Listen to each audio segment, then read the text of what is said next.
Pemecatan salah satu kader Partai Keadilan Sejahtera paling vokal, Fahri Hamzah, mendapatkan sorotan publik. Fahri Hamzah dipecat dari semua jenjang jabatan kepartaian.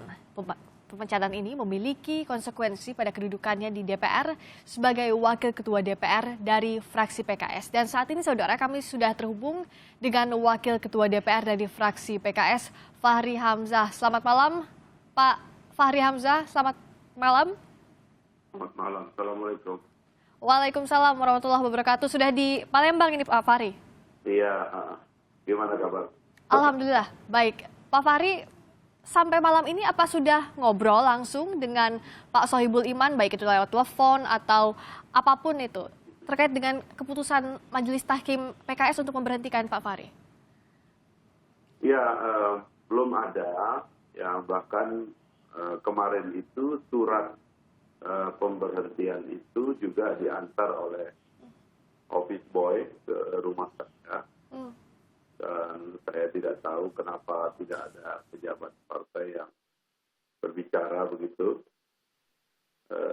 Ya, sebenarnya saya ingin juga kalau ada pembicaraan lebih awal dan sebagainya.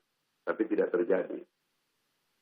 Kenapa sih alasan utamanya yang Pak Fahri tahu sampai malam ini kok bisa sampai diberhentikan dari PKS, juga katanya diberhentikan juga dari keanggotaan di DPR? Apa alasan yang diterima Pak Fahri sampai malam ini? Ya, itu yang saya tidak tahu karena saya kan bilang bahwa di partai ini kami, khususnya saya juga pernah berjuang habis-habisan untuk menyelamatkan partai karena tahun 2013 itu ada pimpinan partai yang kena kasus dan sekarang ada di dalam penjara. Itu ya tidak dipecat ya sampai sekarang. Kemudian dulu ada kasus ribut-ribut soal sidang paripurna anggota DPR yang menonton film juga tidak dipecat. Ada juga mantan gubernur yang di penjara juga tidak dipecat. Tapi saya tidak mengerti kesalahan sefatal apakah yang saya lakukan sehingga saya dipecat dari seluruh jenjang keanggotaan. Begitu tentu inilah yang saya kemudian coba. Ini harus diuji ya, apakah undang-undang itu membolehkan tindakan seperti ini. Ini yang sedang saya usahakan. Kalau kata Pak Zainuddin Paru, Ketua Bidang Hukum dan HAM DPP PKS, tentu Pak Fahri kenal betul, mengatakan bahwa alasan utamanya karena Pak Fahri ini melanggar kesantunan. Nah, kami punya pernyataannya, kami putarkan dulu berikut ini. Semua publik tahu bahwa PKS sebagai partai dakwah, partai yang santun, partai yang selalu mengedepankan rasionalitas dan berbicara sesuai dengan konteks. Itulah menjadi bagian yang serius diperhatikan bagi semua anggota dan pengurus partai, termasuk juga kepada Pak Fahri Hamzah. Sehingga dengan demikian maka putusan Majelis Tahkim Partai Keadilan Sejahtera bukan serta-merta ada, tapi melalui proses yang panjang. Ada pengaduan dari pengurus partai, dari kader, kemudian telah diproses melalui BPDO, dan BPDO kemudian meneruskan kepada Majelis Tahkim. Dianggap melanggar kesantunan, Pak Fahri? Ya, itu delik sopan santun itu tidak ada di dalam undang-undang, tidak ada di dalam ADART. Itu mustahil delik sopan santun itu ada. Saudara Zainuddin ini dulu termasuk tim saya di dalam membela Pak Lutfi. Dia pernah hampir berkelahi dengan saudara Johan Budi di sebuah stasiun TV. Nah, sampai sekarang dia masih menjadi kader, tidak dipecat karena hampir berkelahi itu. Jadi delik sopan santun ini tidak bisa dimasukkan ke dalam delik pengaturan, ya, karena dia itu terkait rasa, ya. Kadang-kadang kita berbicara keras kepada orang sombong, itu adalah sopan santunnya, ya. Senyum kepada orang halus, lembut, itu adalah sopan santunnya. Tapi berkata keras kepada orang kurang ajar, kata Nabi, itu sopan santunnya. Jadi sopan santun ini tidak bisa masuk delik, gitu. Jadi susah memang. Karena itu saya menduga ini agak dicari-cari, ya. Ini telah terjadi kekeliruan yang cukup fatal. Karena itu saya kira ini harus dilacak di dalam proses peradilan negara, sehingga undang-undang partai politik kita yang sebetulnya dibentuk dengan nafas agar partai politik mendemokratisir dirinya itu bisa berjalan efektif dan menjadi sumber hukum kita untuk membangun demokrasi yang sehat ke depan. Siapa yang akan disasar dalam hal ini? Siapa yang menurut Pak Fahri patut dicari di balik pemecatan Anda ini? Dan apa motifnya yang Pak Fahri baca? Besok kita akan menuntaskan berkas laporannya, dan kita sedang mempelajari karena terus terang dokumen-dokumen ini baru kita terima. Saya sudah mengirim surat 5 sampai 6 kali meminta dokumen-dokumen yang relevan itu, tetapi tidak pernah diberikan. Itu sepihak sifatnya. Termasuk sekarang muncul kronologi yang panjang itu, sudah saya minta tapi tidak pernah diberikan. Tiba-tiba sekarang diumumkan menjadi dokumen publik melalui website resmi partai. Saya kira ini juga ada masalah ya. Kenapa saya yang meminta tidak dikasih, tetapi kenapa publik kemudian diumumkan terbuka kepada publik setelah sebelumnya membocorkan dokumen ini gitu loh. Kalau Pak Fahri statusnya saat ini menurut Presiden PKS juga unsur partai lainnya menyatakan bahwa sudah dikeluarkan dari PKS, sudah dipecat dari PKS. Artinya ini Pak Fahri sekarang sendiri melawan kekuatan partai. Kita punya negara, kita punya hukum, ya, dan negara kita adalah negara hukum. Negara kita ini memiliki konstitusi yang sangat kuat. Amandemen keempat Undang-Undang Dasar 45 meletakkan hak-hak asasi manusia dalam posisi yang sangat sentral dan sangat kuat.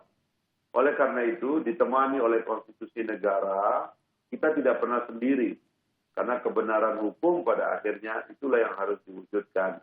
Dan saya kira kita semua harus sepakat untuk berbeda dalam hal ini, sepakat untuk menggunakan jalur hukum sebagai mekanisme resmi kita di dalam melakukan persengketaan. Kalau kita ingat soal ramai-ramai yang di dalamnya ada Pak Fahri Hamzah, kita ingat soal kasus Papa Minta Saham. Pak Fahri Hamzah membela mantan ketua DPR pada saat itu Setia Novanto. Apakah ini juga ada keterkaitan langsungnya? Juga yang terakhir soal penyidik KPK yang datang ke gedung DPR membawa senjata lengkap, apakah ini yang menjadi kasus utama sehingga akhirnya Pak Fahri dipecat dari PKS? Tahu saya proses ini sudah dimulai jauh sebelum kasus-kasus itu, ya.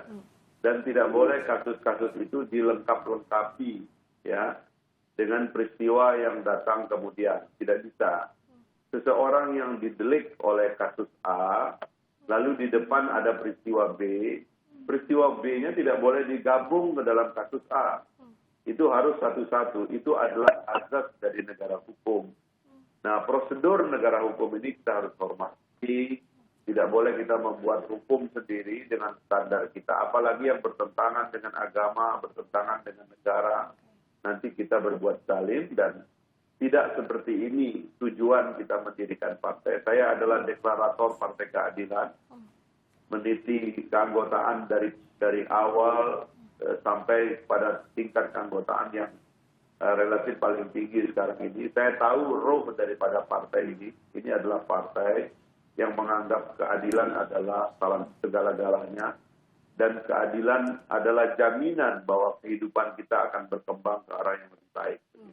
Kalau Pak Fahri melihat, artinya dua kasus ini bisa jadi pemicu pemecatan Bapak. Tapi sebenarnya yang menjadi pertanyaan publik saat ini, ada apa sih di internal PKS? Sebenarnya seperti apa hubungan Pak Fahri dengan Presiden PKS saat ini, Pak Sohibul Iman, dan jajarannya?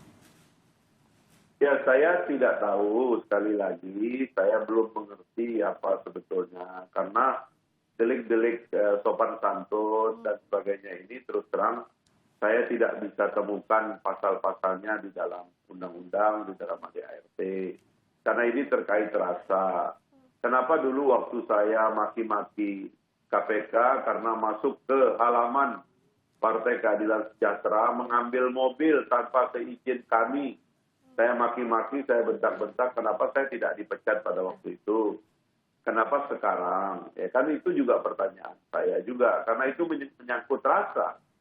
Waktu itu saya pernah menganalogikan negara hadir, saya bilang, dengan surat. Ya, waktu kasus itu terjadi.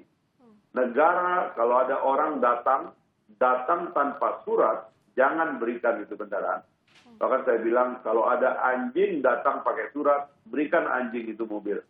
Saya bilang begitu. Tapi menurut saya itu soal rasa, supaya orang mengerti bahwa bernegara ini tidak boleh main-main. Kita harus serius menyelenggarakan negara, hukum publik itu harus tertulis, harus jelas dan tidak multi interpretasi. Karena itu adalah jaminan bagi kita seluruh rakyat Indonesia mendapatkan keadilan hukum. Pak Fahri? Kalau hukum itu seenak-enaknya penegak hukum, tentu ini bala bencana bagi kita semua. Oke, Pak Fahri, kalau yang kita lihat juga pada saat konferensi pers yang tadi, Pak Fahri menekankan kalau akan menggugat Presiden PKS karena dianggap mencampurkan ada permasalahan pribadi dengan urusan partai. Memangnya ada masalah pribadi apa, Pak Fahri? Saya tidak tahu, tetapi ini ada kejanggalan-kejanggalan dalam penyusunan perkara. Pertama, Presiden partai bertindak sebagai pelapor. Tiba-tiba pelapor juga bertindak sebagai hakim. Lalu hakim juga bertindak sebagai eksekutor yang melakukan pemecatan atau pelaksanaan terhadap hasil persidangan. Itu tidak boleh terjadi. Ini pelanggaran berat di dalam hukum. Ya. Ini bisa dikategorikan sebagai tindakan melanggar HAM yang fatal. Ya. Dan orang bisa diadukan kepada banyak lembaga kalau melanggar HAM seperti ini. Oleh sebab itu, saya tidak melihat mekanisme kelembagaan dipakai sejak awal, karena memang ini bukan persoalan lembaga. Jadi ini persoalan pribadi, karena kalau persoalan lembaga, di PKS ini ada sistem kaderisasinya. Saya berada di bawah naungan sistem kaderisasi, sistem pembinaan. Saya juga bekerja di bawah naungan fraksi, sehingga kalau mau mengevaluasi saya itu ada metodenya, ada mekanismenya. Tidak bisa ujuk-ujuk kemudian dikaranglah satu berita seolah-olah saya tidak sopan, saya tidak disiplin, tidak bisa begitu caranya. Oke.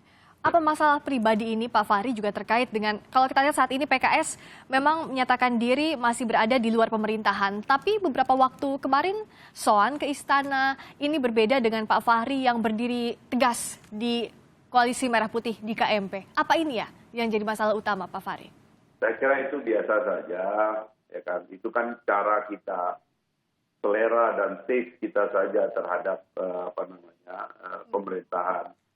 Kalau partai tentu layak bersilaturahim, tetapi kalau DPR itu memang tugas kita yang pertama adalah mengawasi jalannya pemerintahan. Sekarang ini ada banyak sekali penyimpangan, ada kasus bola, ada kasus kereta api cepat, ada kasus Freeport, ada kasus pertengkaran di dalam kabinet, ada kasus Pelindo, ada kasus kapal, ada serangan Cina kepada Natuna, dan ada banyak sekali kasus, dan ini memerlukan pengawasan dewan. Nah, saya sebagai anggota dan pimpinan DPR tentu harus kritis kepada keadaan ini, karena ini adalah tugas saya. Kritis artinya bukan berarti bertentangan dengan sikap partai saat ini, Pak Fahri?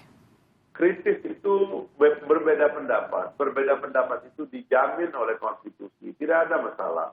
Jangan takut berbeda. Ya. Yang kita harus takut itu adalah kita berbuat jahat kepada orang. Perbedaan pendapat bukanlah kejahatan. Perbedaan pendapat itu dilindungi oleh konstitusi negara dan juga dilindungi oleh agama. Agama menjamin perbedaan pendapat. Bahkan di dalam perbedaan agama pun dijamin oleh agama. Dan ada lakum dinukum waliyadin dalam agama. Ya Pak Fahri, dengan perbedaan pendapat ini, untuk menengahinya apa iya? Jalan satu-satunya hanya dengan menggugat secara hukum terhadap Presiden PKS.